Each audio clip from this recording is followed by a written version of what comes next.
Good morning student. तो आज हम पढ़ने वाले हैं चंद्रगुप्त के बारे में, मतलब चंद्रगुप्त नहीं, हम मौर्य साम्राज्य के बारे में पढ़ेंगे। जिसमें पहला शासक होता है चंद्रगुप्त, जिसका टाइम पीरियड रहता है 322 बीसी से 298 बीसी। तो इसके बारे में और आगे देखते हैं हम क्या क्या पढ़ने वाले हैं। आज हम पेन ले लेते हैं। सबसे पहले तो मौर्य वंश का संस्थापक, जिसका नाम चंद्रगुप्त मौर्य था, उसका जन्म 345 ईसा पूर्व हुआ था।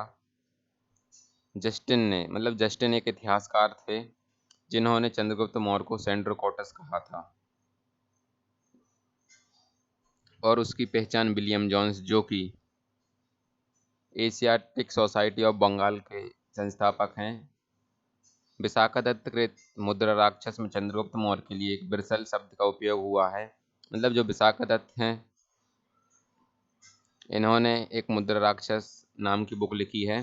तो और ये विशाखादत्त शायद उस काल गुप्त काल से संबंधित हैं।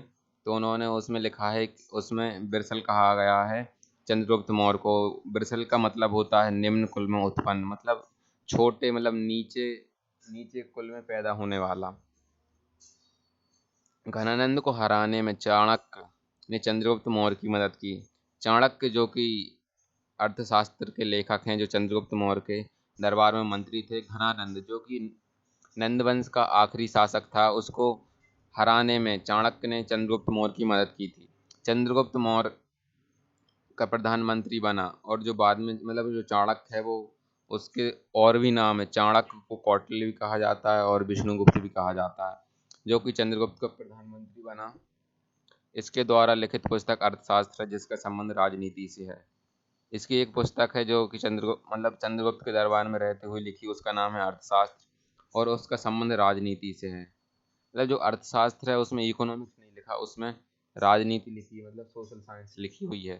चंद्रगुप्त मगध की राजगद्दी पर 322 ईसा पूर्व में बैठा।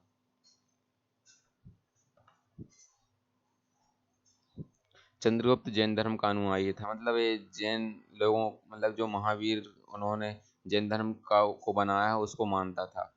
चंद्रगुप्त ने अपना अंतिम समय कर्नाटक में श्रवणबेलगोला नामक स्थान पर बिताया। कर्नाटक में एक जगह का नाम, जिसका नाम है श्रवणबेलगोला, कर्नाटक में है, और उस चंद्रगुप्त मौर्य ने अपना अंतिम समय वहीं पर बिताया। चंद्रगुप्त ने 305 ईसा पूर्व में सेल्यूकस निकेटर को हराया। सेल्यूकस निकेटर जो कि पाकिस्तान और सिंध साइड का है, उधर का शासक था। जो कि शासक किसके द्वारा बनाया गया था, उसका नाम सिकंदर था। सिकंदर ने उन क्षेत्रों को जीता और सेल्यूकस निकेटर को उधर का शासक बनाया, जो कि 305 में चंद्रगुप्त मौर्य ने सेल्यूकस निकेटर को हरा दिया। सेल्यूकस निकेटर ने अपनी पुत्री कार्नेलिया की शादी चंद्रगुप्त मौर्य के साथ कर दी, और युद्ध की शांति शर्तों के अनुसार 4 प्रांत, मतलब 4 जगह, काबुल, कंधार, हेरात और मकरान, चंद्रगुप्त को दिए, क्योंकि सेल्यूकस निकेटर हार चुका था। चंद्रगुप्त मौर्य ने जैन गुरु भद्रबाहु से जैन धर्म की दीक्षा ली थी।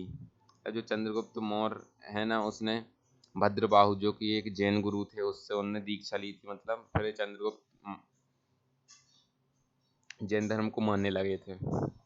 मेगास्थनीज सेल्यूकस निकेटर का राजदूत था, जो चंद्रगुप्त के दरबार में रहता था। मतलब मेगास्थनीज सेल्यूकस निकेटर, जो कि सिकंदर ने जो राज्य जीते थे उसको सेल्यूकस निकेटर को दिए थे, और सेल्यूकस निकेटर का राजदूत मेगास्थनीज, जिसने इंडिका लिखी है, वो चंद्रगुप्त के दरबार में रहता था। मेगास्थनीज द्वारा लिखी पुस्तक इंडिका है, जो उसका नाम इंडिका है, जो कि बहुत बार पेपरों में पूछा जा चुका है कि मेगास्थनीज द्वारा लिखी पुस्तक का नाम बताइए, तो आप बताएंगे इंडिका है। चंद्रगुप्त मौर्य की मृत्यु 298 ईसा पूर्व में श्रवण बेलगोला में उस उपवास से हुई थी। मतलब चंद्रगुप्त मौर्य की मृत्यु कब हुई? 290 बीसी में। कहाँ पर हुई? श्रवण बेलगोला में। किस कारण हुई? उपवास रखने के कारण। इसके बाद आ जाते हैं बिंदुसार, जो कि चंद्रगुप्त मौर्य का पुत्र था, और इसने शासन कब से कब तक किया? इसने 298 ईसा पूर्व से लेकर 261 ईसा पूर्व तक शासन किया। चंद्रगुप्त मौर्य का उत्तराधिकारी बिंदुसार हुआ। इसका उत्तराधिकारी मतलब इसका पुत्र बिंदुसार हुआ, जो कि 298 ईसा पूर्व में मगध की राजगद्दी पर बैठा। अमित्र घात इसका एक और दूसरा नाम है। मतलब इसका, इसी को बिंदुसार कहा जाता है, इसी को अमित्र घात कहा जाता है। अमित्र घात का अर्थ होता है शत्रु विनाशक। मतलब जो भी उसके आसपास के राज्य में जो भी शासक थे वो उन सभी का विनाश कर देता था। वायु पुराण में बिंदुसार को भद्रसार कहा गया है या बारीसार कहा गया है। स्ट्रेबो के अनुसार, ये भी एक इतिहासकार था, अनुसार सीरियन नरेश एंटियोकस ने बिंदुसार के दरबार में डाइमेकस नामक का राजदूत भेजा। मतलब सीरिया, जो कि ईरान साइड एक देश है सीरिया, उधर के नरेश मतलब राजा, उधर के राजा उनका नाम था एंटियोकस। उन्होंने बिंदुसार के दरबार में एक राजदूत भेजा जिसका नाम था डाइमेकस। इसे ही मेगास्थनीज का उत्तराधिकारी माना जाता है। मतलब चंद्रगुप्त के दरबार में जो राजदूत आया उसका नाम था मेगास्थनीज, और उसके पुत्र मतलब चंद्रगुप्त के पुत्र बिंदुसार और उसके दरबार में एक राजदूत आया जिसको डाइमेकस कहा जाता है, उसको माना जाता है कि मेगास्थनीज का पुत्र था वो। जैन ग्रंथों में बिंदुसार को सहसेन कहा गया है।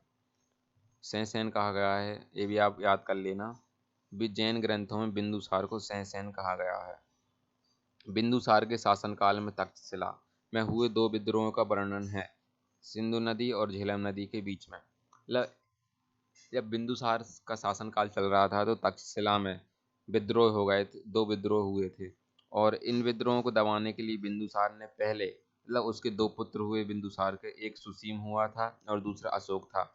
तो पहले उसने सुसीम को भेजा और उसके बाद उन सारे विद्रोहों को दबाने के लिए अशोक को भेजा। एथीनियस के अनुसार, एथीनियस भी एक इतिहासकार था, उसके अनुसार बिंदुसार ने सीरिया के शासक एंटियोकस एक से मदिरा, सूखे अंजीर एवं दार्शनिक भेजने की प्रार्थना की थी। बौद्ध विद्वान तारानाथ ने बिंदुसार को तो 16 राज्यों का विजेता बताया। मतलब जो बिंदुसार था उसको कहा जाता है कि उसने 16 राज्यों को जीता था। वो कौन कहता है? बुद्ध विद्वान तारानाथ। देखते हैं आगे और क्या है। तो आज के लिए इतना ही काफ़ी है। तो अब हम कल पढ़ेंगे अशोक के बारे में, जो कि मौर्य साम्राज्य का सबसे खतरनाक या फिर शक्तिशाली राजा कहें वो था। Thanks for watching guys for today.